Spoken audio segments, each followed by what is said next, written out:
Welcome back, everyone. It is Sunday sit-down time. Joining me tonight, Columbia Tribune's Chris Kwasinski. Chris, thanks for joining me. How's your Sunday been going? We were talking football earlier. You're a Bears fan, right? Yeah, unfortunately, I'm a Bears fan. It's a rough going, but that Justin Fields guy's looking better by the game, so I'm excited. There we go. Well, speaking of football, obviously we're here to talk about a lot of Mizzou at the game yesterday. Overall thoughts. How much do you put into this game?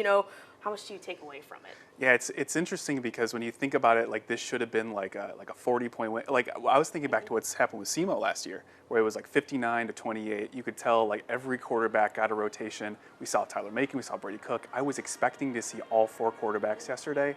The fact that we didn't was kind of a little bit of like not a letdown, but just kind of like, well, this is it's just a little rough because you expected that team to go out and just blow away an FCS team to kind of connect the disjointed parts of the offense, and it just didn't seem to happen. But at the end of the day, like Drinkwitz was talking about after the game, a win is a win. You got to take it where you can get it.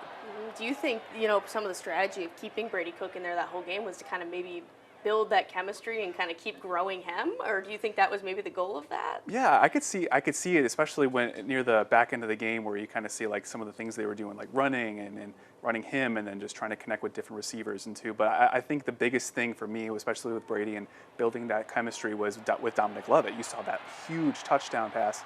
It was 79. I believe it was 79, 78 yards or so. It just looked like it clicked, and you're like, that's the disjointed part just blowing away. That's what they were trying to do the first two games, connecting right there, and you're like, okay, it's starting to come together. Maybe some of it was, maybe we're looking ahead to Auburn, we're trying to install some stuff, trying to get there, but at the end of the day, like you saw some of the disjointed parts just coming together slowly. Well, I think there's a lot of miscues. Obviously, Drinkwitz focusing on that offensive line a lot. I think there was, 5 penalties on that offensive line in that game. What's your overall takeaway? Where are we at right now with that offensive line? It's tough because when you think about what Drinkwitz was talking about after the game, he said, we have to go back to the drawing table. We have to go back to the drawing board and kind of figure out which 5 offensive linemen are going to fit with this team right now. And I think that was one of the things that reminded me after the Tennessee game last year, where it was like, all the spots are open.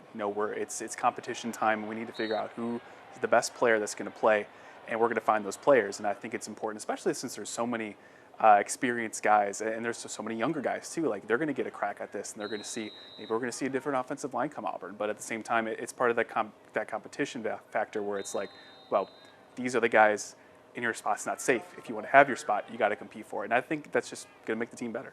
When you look at that line, obviously missing Xavier Delgado, you had Bency Polgar, who was the transfer, obviously supposed to be on that line, but NCAA rules, obviously he's not going to be. So what overall do you think needs to change? Obviously, maybe having Delgado back might be a good thing, but overall, what do you think some changes might need to be made? Yeah, I think it's just consistency. I mean, we talked a lot about just the running game and just what needs to be better, and I think it's just stringing together plays, stringing together consistent and solid and just positive plays. I mean, when you talk about the running backs that Mizzou has this year, Elijah Young, Nate Pete, and Cody Schrader, all guys with different skill sets. You can bring in different guys and different plays. You can do different things, and I think that the comparison of the three of them, they all complement each other, and I think that's important. But I think the offensive line just has to just string consistency. Well, I feel like when you look on Twitter after any game, it's not always a friendly place, right? Yeah. But you look after this one, there's a lot of rumblings of people want to see all the different quarterbacks. Do you think it's a thing where maybe this year we might just be seeing Brady Cook, or what do you think it would take for maybe Eli Drinkwitz to make some sort of change? A lot of people want Sam Horn. I don't know if we're going to be seeing Sam Horn this year, folks. Yeah, it's. I'm sorry, like I don't think we're going to see Sam Horn in the starting capacity, just because like I know the desire to see him. I remember watching him in some of the fall camp practices. You can see like he's got mobility, he's got a big arm. It's so enticing with a 4-star kid coming in here, especially with Luther Burden too.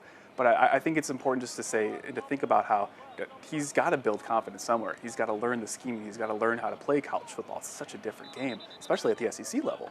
But it wouldn't surprise me just to see Brady Cook be the guy through and through. I mean, there's one more game on the schedule that I think is one of those should be a pretty easy win, which is New Mexico State. It's a program that's struggled pretty consistently in the football, with football.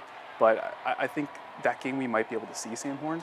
But in my opinion, I think really we should be looking out for Tyler Macon too. I want to see what he can do, because he talked about before the season. He talked about all the things he did to get better with his accuracy and his strength. I was excited to see if he could get on the field on Saturday, but he just never did. But I think it's part of build the confidence with Brady.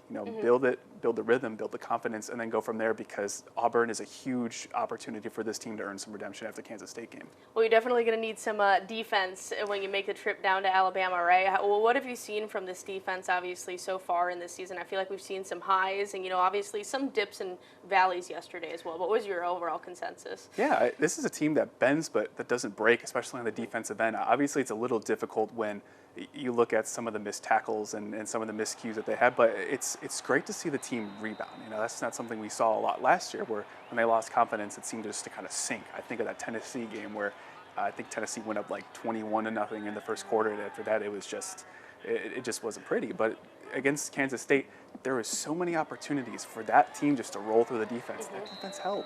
That sign of improvement is a sign of that mental fortitude that this team understands what it has to do to win. And I'm excited to see where it goes, especially in Auburn, with an Auburn team that sputtered offensively last Saturday against Penn State. They only put up, I believe it was 12 points. So there's an opportunity there. There's an opportunity to get even more confidence and even build and get stronger, and to really put your stamp on the SEC, saying, hey, we're not the team we were last year. When you look at Auburn, you mentioned it there. What's some big things that you think Mizzou might need to pinpoint there? That's going to be a tough matchup, tough place they've never played before, too. Yeah, it's difficult, especially since that's a place where Eli Drinkwitz came from. He spent time at Auburn, and he's probably thinking about that. But I'm thinking about the TJ Finley, that connection there. That's a mobile quarterback. That's a guy that you have to watch. That's the running quarterback dynamic that Mizzou didn't really solve at Kansas State. Adrian Martinez was able to run around and run free and create opportunities for Deuce Vaughn.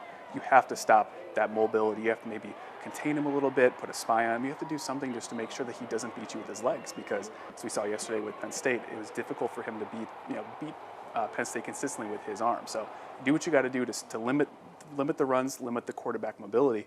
Then you're giving yourself a chance. Well, have you ever been to Auburn before?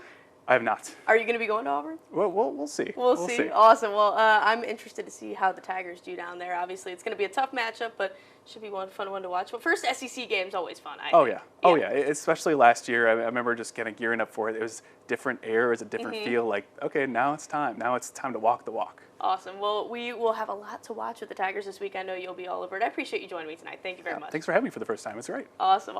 For the rest of you guys, we'll be right back after the break.